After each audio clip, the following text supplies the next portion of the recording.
Assalamualaikum warahmatullahi wabarakatuh. Siswa sekalian, kita hari ini akan masuk ke materi bioteknologi. Ya. Yang pertama sekali kita akan pahami adalah apa kompetensi dasar, apa yang nanti diharapkan bisa kalian kuasai. Yang pertama, KD 3.7, memahami konsep bioteknologi dan peranannya dalam kehidupan manusia. KD yang kedua, 4.7, membuat salah satu produk bioteknologi konvensional yang ada di lingkungan sekitar. Ini nanti akan menjadi tugas kalian di akhir pertemuan kita. Apa yang menjadi tujuan pembelajaran kita kali ini? Yang pertama, siswa dapat menjelaskan prinsip dasar bioteknologi. Kemudian kalian dapat menjelaskan perbedaan prinsip dasar pengembangan bioteknologi konvensional dan modern. Yang ketiga, mampu mengidentifikasi penerapan bioteknologi dalam berbagai bidang. Dan yang keempat, mengidentifikasi sumber-sumber agen bioteknologi dan produk yang. Kemudian apa-apa saja sih yang menjadi bioteknologi di sekitar kita? Kita sudah sangat familiar sebenarnya. Ya, kita perhatikan. Tempe. Tempe ini adalah produk bioteknologi. Keju, tojo, kecap, dan yogurt. Kita lihat dulu pengertian dasar daripada bioteknologi. Bio itu makhluk hidup. Teknologi, suatu cara atau alat untuk memudahkan manusia dalam memecahkan masalah atau membuat produk yang berguna. Jadi, bioteknologi adalah penggunaan organisme atau bagian dari organisme untuk membuat suatu produk atau jasa sehingga dapat mensejahterakan manusia. Bioteknologi sendiri itu terbagi dua. Ada yang konvensional, ada yang modern.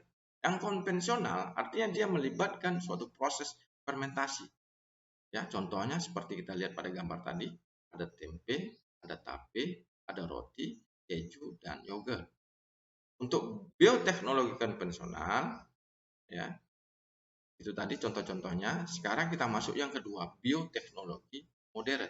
Rekayasa genetika, DNA rekombinan, dan organisasi transgenik. Bagaimana penerapannya dalam kehidupan sehari-hari? Dalam materi ini, kita bukan hanya sekedar mengetahui proses pembuatan tape menggunakan mikroorganisme tapi kalian juga nanti akan dilatih atau diarahkan untuk mencoba membuat produk tersebut. Contoh misalnya tape. Mikroorganismenya adalah Saccharomyces cerevisiae. Bahan-bahannya 1 buah singkong, 3 sendok makan gula pasir, 3 butir ragi tape, 1 lembar daun pisang. Cara membuatnya, kupas singkong lalu iris-iris dan cuci bersih dengan dibilas beberapa kali sampai benar-benar bersih. Kemudian lanjut rebus singkong hingga matang dan empuk. Ya, lebih kurang sekitar 30 menit. Kemudian angkat dan tiriskan hingga benar-benar dingin. Kemudian kita ambil raginya, ya, kita halusi. Kemudian kita campur gula pasir. Lalu singkong yang dingin tersebut atau ubi yang dingin tersebut kita baluri di atas ragi tape tersebut. Kemudian kita siapkan wadah, kita alas dengan daun pisang, masukkan ubi yang sudah dibaluri tadi dan ditutup rapat, ya, sampai kita tunggu beberapa hari sehingga nanti tapenya sudah bisa kita konsumsi. Produk yang kedua adalah yogurt. Mikroorganisme adalah bakteri asam laktat. Misalnya Lactobacillus tesei, Streptococcus thermophilus, Lactobacillus bulgaricus, dan Bifidobacteria. Bahan-bahan yang kita butuhkan adalah 1 kotak besar susu tanpa rasa, 1 kotak kecil yogurt. Jadi dalam proses pembuatan ini kita ingin memperbanyak yogurt yang sudah ada. Bagaimana cara pembuatannya? Siapkan panci, lalu masukkan susu steril. Rebus memakai api kecil hingga akan mendidih atau sekitar 90 derajat Celcius. Kira-kira sudah mulai nampak air sudah mulai mendidih, ya. maka kita hentikan. Lalu diamkan susu steril hingga dingin atau sekitar 40 derajat Celcius. Ya, suhu yang biasa untuk susu bayi. Nanti mungkin akan ada gumpalan-gumpalan di atas susu, kita ambil dan kita buang. Kemudian kita siapkan wadah dengan tutup rapat, lalu bersihkan hingga steril. Ya, bisa dicuci dengan air panas dulu.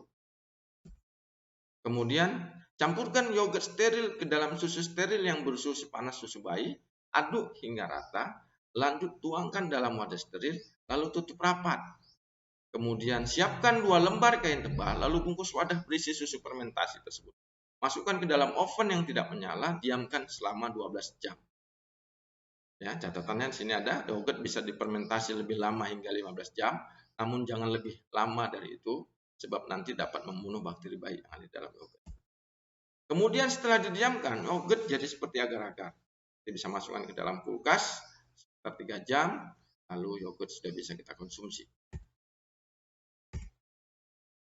Produk selanjutnya adalah keju. Mikroorganisme yang terlibat di dalamnya adalah bakteri asam laktat seperti Lactococcus, Lactobacillus bulgaricus, dan Streptococcus thermophilus. Bahan-bahan yang dibutuhkan, ya, tepung kanji, keju cheddar, kemudian susu kental putih, air hangat. Bagaimana proses pembuatannya? Siapkan parutan, lalu parut keju cheddar agar mudah diolah. Siapkan gelas, lalu masukkan susu kental dan air hangat. Aduk seperti kita membuat susu biasa. Kemudian siapkan panci, lalu masukkan air susu, gunakan api sedang, ya. Kemudian masak sebentar hingga panas, lalu masukkan tepung kanji. Ini perlu kesabaran kita untuk mencampur tepungnya. Jika sudah tercampur, maka tambahkan keju parut. Terus masak sambil diaduk hingga menggumpal. Ya, kemudian kita siapkan cetakan sesuai selera, boleh juga mangkok. Kemudian kita tuangkan kejunya yang panas tersebut, masukkan ke dalam freezer, ya, diamkan hingga mengeras, selesai. Keju pun sudah jadi. Ya, tempe, makanan yang sangat familiar dengan kita. Fermentasinya untuk menumbuhkan jamur Rhizopus oryzae dan Rhizopus oligosporus pada biji kedelai. Apa saja bahan yang kita perlukan? 1 mangkok kacang kedelai, 1 sendok makan tepung beras, setengah sendok teh ragi tempe, 1 bungkus daun pisang atau plastik. Jadi cara membuatnya adalah siapkan wadah lalu rendam kedelai selama semalaman atau minimal 8 jam. Di pagi harinya remas-remas hingga kulit arinya terkelupas bersih. Kemudian siapkan panci, lalu rebus kedelai yang sudah dikupas selama 20 menit. Jika sudah diangkat dan saring, lalu tiriskan hingga benar-benar kering. Sambil menunggu kedelai kering, siapkan wadah kecil lalu masukkan tepung beras dan ragi tempe, aduk-aduk, pastikan hingga merata. Kemudian tabur ragi pada kedelai yang sudah kering, lalu aduk hingga merata, lanjut masukkan ke daun pisang, lalu bungkus, ya, ditusuk merata pakai tusuk gigi. Begitu juga kalau kita menggunakan plastik. Simpan dan tutupi tempe dengan kain bersih. Pastikan tidak terkena sinar matahari. Setelah 2 hari, ya, 1 malam atau sekitar 36 jam, siap untuk kita konsumsi. Produk berikutnya adalah kecap. Fermentasinya dengan menggunakan jamur Aspergillus oryzae, Aspergillus sojae, ya, dan Aspergillus wenti. Ini bahan-bahannya banyak sekali. Bisa nanti kalian perhatikan. Kemudian ini adalah cara proses pembuatannya.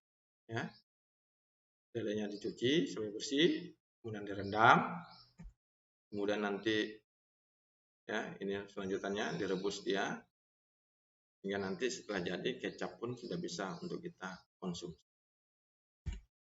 Yang terakhir adalah roti. Ini juga sangat familiar, ya, ketika kalian membantu ibu kalian dalam membuat roti.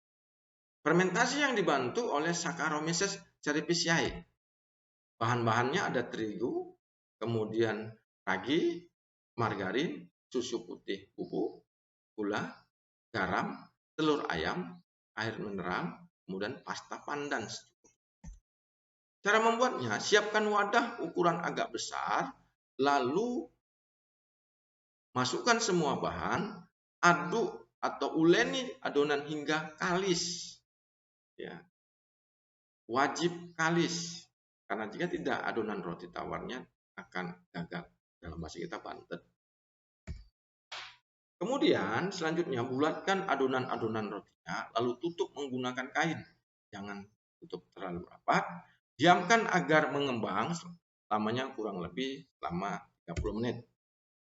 Kemudian ambil adonan roti yang mengembang, bilas dengan menggunakan rolling pin.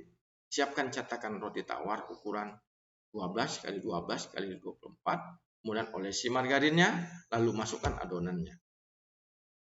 Adonan dalam cetakan diamkan dahulu selama 50 menit. Sampai dia nanti benar-benar mengembang. Kemudian kita siapkan ovennya. Lalu panaskan ke suhu 180 derajat Celcius. Panggang kira-kira 30 menit hingga matang. Dan roti pun sudah bisa kita konsumsi. Tadi itu adalah bioteknologi konvensional. Sekarang bagaimana tentang bioteknologi pertanian atau modern? Kita perhatikan satu persatu.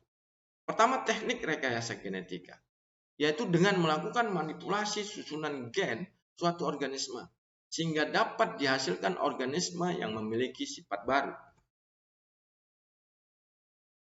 Kita contohkan, teknik rekayasa genetika pada tanaman dengan bantuan bakteri Agrobacterium tumefaciens. Yang pertama, DNA yang mengandung gen yang ingin disisipkan. Kemudian, bagian DNA yang akan dipotong menggunakan enzim restriksi. Ada plasmid TI dari bakteri Agrobacterium tumefaciens tersebut. Ya. Kemudian yang ketiga, plasmid TI dan DNA yang mengandung gen yang ingin disisipkan digabungkan dengan menggunakan enzim ligasi. Baru dapatlah dia plasmid TI hasil rekombinasi atau gabungan. Kemudian plasmid TI hasil rekombinasi dimasukkan ke dalam sel tanaman. Kemudian kromosom tanaman yang tersisipi DNA baru yang dibawa oleh plasmid TI. Ya, jadilah regenerasi sel tanaman. Hasilnya adalah hasil regenerasi sel tumbuhan sehingga terbentuk satu tumbuhan utuh dan memiliki sifat baru sesuai gen yang disisipkan. Itu adalah teknik rekayasa genetika. Ya, ini penjelasannya juga. Kemudian di bioteknologi pertanian yang sangat terkenal juga adalah kultur jaringan. Apa itu kultur jaringan? Metode perbanyakan tanaman secara vegetatif memiliki banyak sekali manfaat bagi petani. Pertama, satu pohon bisa diperbanyak sebanyak jumlah jaringan yang bisa kita ambil dari pohon tersebut. Ya. Mempersingkat waktu proses pembibitan. Bibit yang dihasilkan memiliki kualitas yang baik. Kalau misalnya kita kultur pohon mangga yang buah besar rasa manis, maka nanti hasilnya adalah ribuan bibit yang memiliki buah besar rasa manis, kualitasnya baik. Hasil perbanyakan akan memiliki sifat yang sama persis dengan induk tanaman. Cara kerjanya, tanaman induk, ya, explant-nya, kita potong 3 di sini, kira-kira 2-3 cm. Kemudian kita masukkan dalam wadah yang kita isi dengan agar-agar. Kita lakukan sterilisasi dulu dengan alkohol 70%, NaOCl 5%. Ya, kita lakukan sterilisasi di sini. Kemudian nanti ada tahap induksi tunas, pertumbuhan tunas, ya, tahap inisiasi untuk menghindari pencoklatan di subkultur setiap 12-24 jam selama 5 hari. Kemudian nanti tahap elongasi tunas, ya, subkultur berulang ini, sehingga nanti, ya, explant tersebut akan tumbuh tunas-tunas, dan ini nanti kita pindahkan ke wadah sementara. Setelah nanti pertumbuhannya sudah mulai baik, sudah besar, kita pindahkan ke polybag. Maka jadilah dia tanaman yang sama persis dengan induknya. Hal ini hanya bisa dilakukan di laboratorium khusus kultur jaring. Kemudian bioteknologi peternakan modern. Yang paling terkenal juga adalah cloning. Merupakan proses pembentukan suatu individu yang identik secara genetik melalui proses pemisahan embrio atau penggantian inti sel. Tujuan cloning itu untuk menghasilkan individu baru yang seragam, yang sama persis seperti induknya. Ya, cloning ini dimanfaatkan manusia untuk memperoleh jenis-jenis hewan unggul. Kita perhatikan. Domba A dan domba B. Pada domba A, diambil sel tubuh dari domba A, sel tubuhnya. Kemudian pada domba B diambil sel telurnya. Kemudian pengambilan DNA dari sel tubuh pada domba A. Kemudian pada domba B, inti selnya pada sel telur dihilangkan. Kemudian DNA dari domba A disatukan dengan sel telur yang sudah dikosongkan dari domba B. Maka terbentuklah embrio-embrio dan ditanamkan ke domba C. Maka nanti hasilnya adalah anak yang sama persis dengan induk domba A. Makanya proses cloning ini hanya boleh dilakukan pada hewan. Pada manusia tidak dibolehkan. Karena nanti akan terjadi kekacauan sosial. Bayangkan manusia bisa banyak kembar yang sama persis dengan dia. Ya. Di bioteknologi kesehatan modern, ini yang sangat up to date, yang terbaru. Nanti kemungkinan besar kita dalam waktu 2-4 bulan ke depan akan mendapati ya vaksinasi untuk virus COVID-19 ini. Ya. Bagaimana tahapan pembuatan vaksinnya? Vaksin merupakan bibit penyakit ya, virus yang dilemahkan sehingga tidak berbahaya lagi bagi tubuh. Kegunaannya untuk merangsang sistem kekebalan spesifik. Terbentuknya antibodi yang nanti ketika ada virus yang masuk, maka tubuh kita antibodinya sudah siap, sudah punya data virus tersebut sehingga dia mampu mengalahkan atau melawan virus yang masuk tersebut.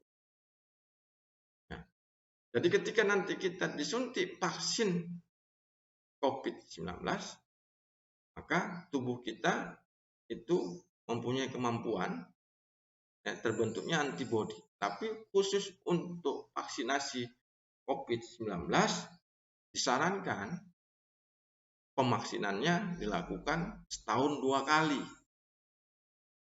Ya, jadi ketika kalian divaksin, bukan berarti kalian sudah kebal terhadap virus COVID.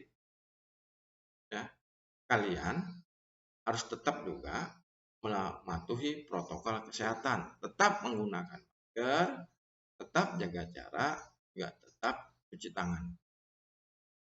Setelah nanti 2 kali kalian divaksin, ya sudah terbentuk antibodi, tapi tetap juga protokol kesehatan, ya untuk tetap kita taati untuk lebih menjaga. Ya, ini tahapan pembuatan.